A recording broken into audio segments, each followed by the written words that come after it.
Dr. Mark Burke is the DA's spokesman on finance. He joins us today on a big matter. We've been seeing a doubling down by the ANC on certain issues, certain things that really don't make sense, but they're trying to do a real big one now. It's on the procurement of goods by the public sector. We'll find out what he thinks about all this. Morning, Mark. Before we go into that, it's Sunday. It'll be 2 weeks since the DA changed its leadership. A whole bunch of 30-somethings, yourself included, put onto the stage. You were the first guy on the stage.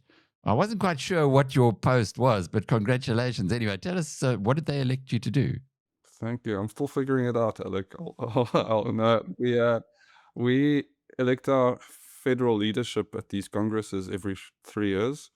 There's almost 2 elections that happens that this might be interesting to varying degrees to your audience, but bear with me. So the first election happens a couple of days before all the delegates get together for the Congress, and that's our federal council, a body of about 140 people that makes really important decisions for the party in between these congresses. And that council elects its federal chairperson, which used to be Helen Zille. So most people know Helen as the federal council chair of the DA. It elects 3 deputies to that role, and also elects a federal finance chair. And then at the Congress itself, all the delegates, which in this case was about 2,200, on the Sunday elect the rest of the leadership, which is our federal leader, used to be John, and our federal chairperson, which is now different to our federal council chairperson, and 3 deputies for that federal chairperson. I will admit that we should probably change the name of the federal council chairperson and the federal chairperson, because that might leave a lot of people confused. And so combined, that's the leadership of the party. They go into different fora that's responsible for decision making and representing the party. I formed part of this first election on the Thursday, so I put my hand up to become the federal finance chairperson for the party. Now, some of your audience might have followed that Dion George was in this role. So it has always been a pretty behind-the-scenes role to become a bit more prominent lately. I think it's quite an important role for the party. It's twofold. It's administering the party's finances, so where we spend money, but it's also about how we bring money into the DA. I think we're an organization that does really well to do fundraising, but I want to see that number increasing by a large margin. And I've got some plans to do so. I envisage an Obama-esque type campaign that sources money from all parts of society. And so I'm excited to step into the role. But as you say, it's also been a passing of the baton. You know, Helen used to be a federal council chairperson. Ashor Sarupun is our deputy minister of finance, super bright guy, work well with him. He's now the new chairperson. Solium Simang is our new, so if Ashor is the federal council chairperson, Solium Simang is our new federal chairperson. Jordan, who's also still in his 30s, is our new federal leader. And so on. A lot of young people who've come up through the ranks of the DA or stepped into the DA, such as myself, have now taken the mantle. And we used to have a chairperson of our federal council, James Self, who said, "Don't mess this up." He used slightly stronger language, and so I hope that we won't mess it up as the baton's being handed to us. But what a time! It's also cool to know that this party now better connects with the average South African, just in terms of age, than any other party. And so I think it's good. We've got the energy. There's some people who are still steady hands who've been on council a few times. And so, yeah, it adds to the list of responsibilities, but also a privilege and an opportunity. Well, it sounds to me like there are a lot of new ideas. You mentioned your own new ideas on fundraising. You would think that elsewhere as well. And it hasn't taken long for Jordan Hilders, as the new leader of the party, to put a stake in the ground. And that's what we want to talk about today. This public procurement policy that the state has. Now, there is a proposal by the ANC to do what with this? Yeah, it's almost progressed beyond the point of proposal into implementation, and it's grating, and it's completely unnecessary. It's exactly the opposite of what the country needs at this juncture, and now it needs to be fought. So let me try and briefly explain what can only be summarized as continued idiocy, which is trying to roll out more of these regulations. So there was an act passed in 2024, which is called the Public Procurement Act of 2024, and the act basically tightens up even further how government thinks of the implementation of BEE within its own procurement. Now, let's just zoom out from a lot of the jargon that I think gets people upset and say, what does this practically mean? It means that whenever somebody does business with the state, they need to conform to a certain type of ownership and management structure to be able to competitively bid to do business with the state. And the difficulty with that, of course, is when you do business in South Africa, or in fact with any other government in the world, it's not an unreasonable thing for a government to say, listen, when you show up here for the privilege of operating in our country, we would expect you to give us, cutthroat rates, or even give it to us at a discount. And then you go make your money in the market. In this case, what government is saying is, no, we'll probably end up paying a premium as long as you look like the following aspects, which is just mind-blowing. So you go from asking for a discount to being willing to overpay because you've got these silly requirements. I'm happy to circle back to why we think it's unconstitutional, but you can just, from that description, you can start getting the idea that they're tightening up even further on something that's already leading to poor value for the South African taxpayer and for local service delivery. Maybe just the last point to point out here is, like, if anybody else looked at the absolute decay of municipal infrastructure in South Africa, that they would ask exactly the opposite questions to what Treasury now seems to be asking of South Africans to implement. Sure. It's very complicated, as you've said. There's quite a bit of complexity in there. But in essence, we've got a government which is funded by taxpayers. And taxpayers are being asked to give more money to a bad system. Is that really the way that the correct interpretation of it? Because it sounds like if you have a business that's failing, then what you do in the business that's failing, you have a look, at the number of people you employ. Well, our government employs 1.1 million people that we pay, that the funders or the people who do business with our government pay. And then you make sure that whatever they are securing, whatever they're procuring, in other words, to use the jargon, whatever they're buying is done at a very good price.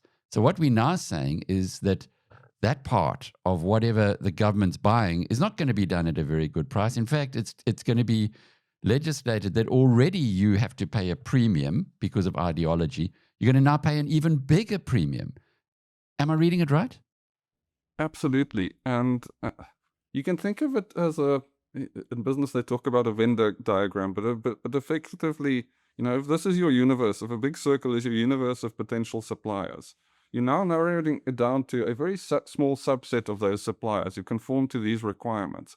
And by implication, if you can only procure from a small portion of the whole pie of available options, you will have to overpay. It's like when you show up in at a stall at a rugby match and there's only one guy selling hot dogs. You can assume that if there's only one guy selling hot dogs, you'll pay more for them. And when there's competition, then of course there's competition on quality, but there's also competition on price. This is effectively a mechanism to strip out competition. Government will tell you, well, what it should do is force businesses to start thinking about their ownership structures and the like. The fact is, these window dressing measures do make businesses more inefficient.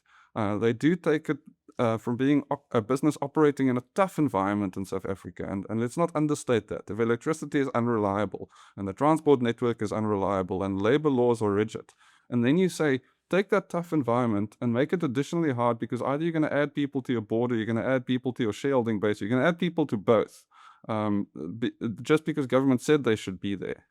It takes you from operating in a tough environment to operating in a tough environment with your hands tied behind your back.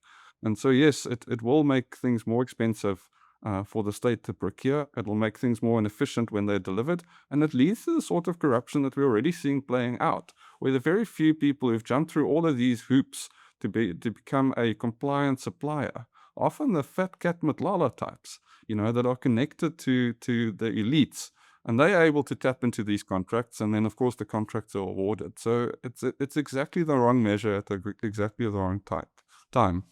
It appears for the outsider, for the rational mind looking at this from outside, that those who are drafting this rule are not reading the room, because at some point in time, your taxpayer is going to say, no more. No, this is crazy. You just coming in here, you're stealing. We know you're stealing. We see that you're stealing. But now you want to steal even more, and you want to put it into law. On that kind of thing, who makes up these ideas? Who writes this kind of proposed legislation? Yeah, so there's almost two sins that have happened here. The one was the original act being passed, and this act was passed in 2024, so when the ANC still had a majority. Now, the way they happened to, I'm not a lawyer, but the way they happened to pass this act was by racing it through Parliament, in our estimation, not complying with the requirements for public participation, coming up with provincial mandates, which is almost like how the provinces contribute to this process, which in and of itself requires public participation, coming up with those mandates themselves within the ANC, injecting that into the process. So much like other things the ANC have done when they think they've got absolute power, just rushed it through. And then there are regulations, and these regulations then say, well, the interpretation of this law that's been passed for, in this case, Treasury to implement, but in other cases, other departments must implement the law, looks as follows. Now that regulation also has to come to Parliament. But this is all the ANC is doing. This is, who comes up with these ideas, to answer your question? ANC individuals and groupings that sit far left of center and to some extent believe that this is the way that they're going to make an economy that's not growing fast enough more equal, when all of us should be thinking about how we grow the economy and how over time we're able to distribute those gains to the whole of society. These guys are saying, no, none of that. Let's make sure we try and take the meager earnings we've got and give it to the people connected to us. And then to answer your question, do South Africans realize this, and will they vote accordingly? Well, toilet paper will become more expensive. Tunnels will become more expensive, and everything in between will become more expensive as a result of this. And that's my sense. And when I travel around the country and I speak to people and I look at polling data from world-class organizations, it's my sense that South Africans already feel that they're not getting value for their tax money. They're feeling like they're overtaxed. The average tax-paying South African pays up to 8 different forms of taxes, from property to income to value-added tax to capital gains tax, and the list goes on. And if you speak to anybody contributing to the tax base, they don't feel like they're getting massive value for money. And in fact, they feel the opposite. They feel that, go into a state hospital at this point in many places of the country, and it's a death sentence. Go to the police and you're not sure that you're going to be able to be attended to. A random tangent, but our domestic assistant and her family had an issue earlier this month, and the ambulance to deliver a child would not go into that part of Cape Town at night without the police, and the police weren't available. So you've got two organizations that are not able to fulfill a basic function for South Africans, and this is true across the board. I mean, it's better run to an extent in certain places than others.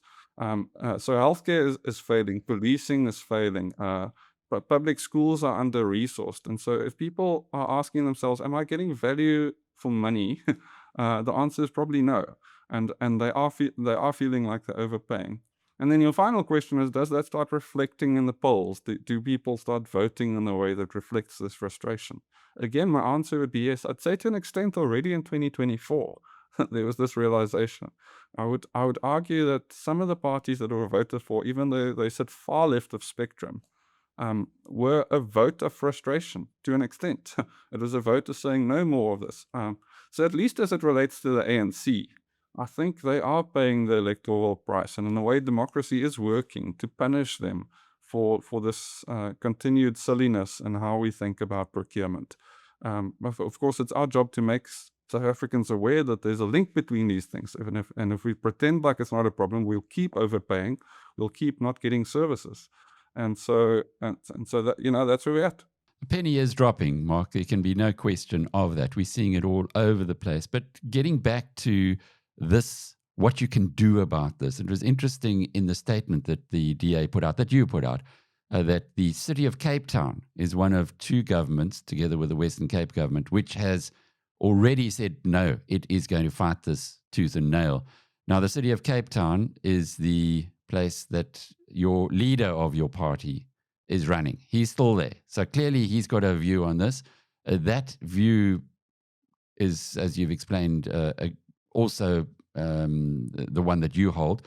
So what happens next? What can Cape Town do? What can Mark Burke do in Parliament? What can the Western Province government do to, if not block this, but at least stop it or to moderate it?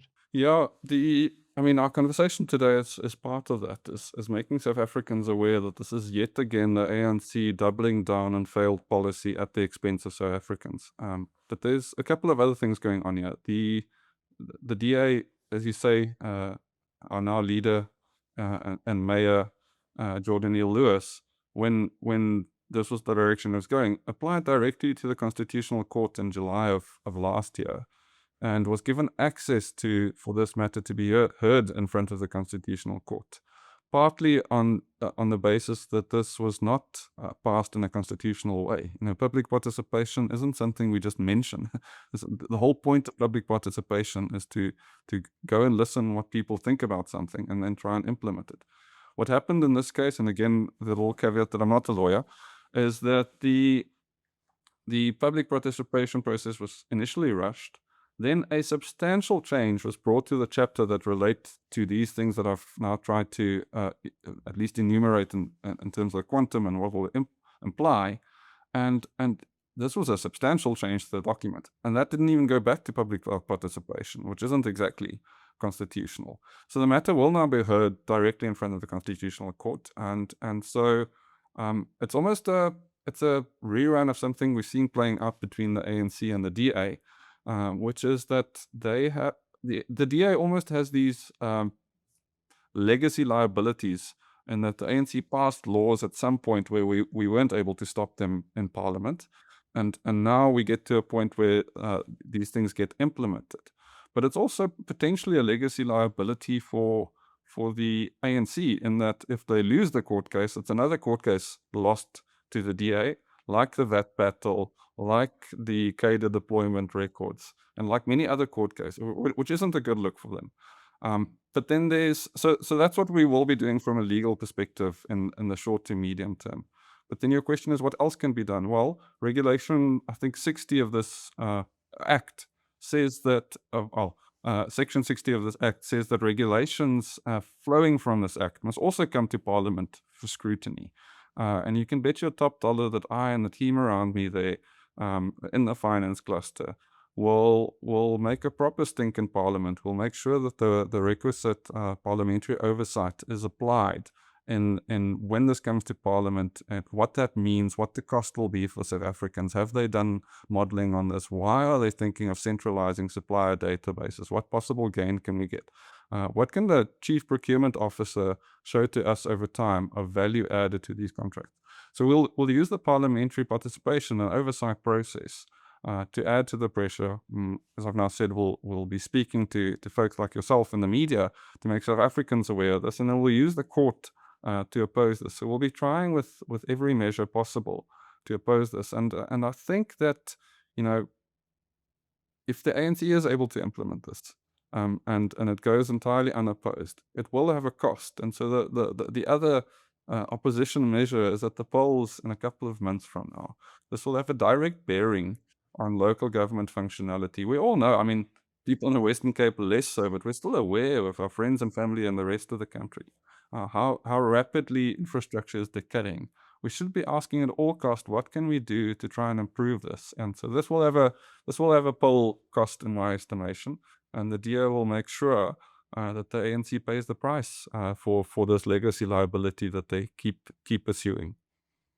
It's often said that attack is the best form of defense, and you certainly are going to be defending against this quite aggressively, as you've outlined for us. But at the BizNews conference last month, Donald Mackay, who is probably the preeminent trade expert in South Africa, he spends his life looking at stuff that most people brush over, said that there are at least 40 transformation funds where their money has been put into them by willing parties and unwilling parties. They're not audited. We don't know where the money's going. And that is a slush fund for the same people who will be benefiting from this procurement. In other words, the politically connected. So, Mark, in a way, is this doubling down on the crony premium that the ANC has worked into South Africa's state procurement passages? Absolutely. They will argue, this is a measure to try and make society more equal, but they don't have data to support this contention that BEE is leading to more equality. Increasingly, there's data that indicates exactly the opposite, that up to R1 trillion is circulated between less than 100 people. And so, yes, it is doubling down on exactly the wrong thing. It will make the elite connected few even richer, and it will leave South Africans reliant on the service. And we haven't actually spoken a lot about that today, but maybe just to quickly touch on who suffers when the public finances become less efficient. You and I are going to be okay. We'll figure it out. There's a lot of stuff you can try and get from the private sector that the state ought to be providing to you. But basic services collapsing has a direct impact on the quality of life for the poorest South Africans. So when water stops running, wealthier folks can get a JoJo tank and can make a plan. When electricity stops working, wealthier folks can get solar panels. But poor folks aren't able to do that. So yes, this will have a direct cost. This is a doubling down on the crony premium, and the ANC ought to be punished at the polls for this. That doesn't mean that we'll just spend our energy as the DA trying to get them punished at the polls. We will also put up a fight in in the courts. We'll put up a fight in the legislature, and we'll put up a fight on the implementation of this. But if none of that succeeds, then of course the ANC ought to be paying this price come the local government elections and the next national elections thereafter. But I wonder if they've really got the time. I wonder if those sitting in Parliament are actually reading what's really happening in South Africa, because South Africans are heartful. And this kind of thing, if they understand, if the broader public understand what's really behind it, in other words, making more fat cats fatter, then there could be consequences that no one's even thought about. But let's not go there. Mark Burke is the DA's spokesman on finance. I'm Alec Hogg from biznews.com.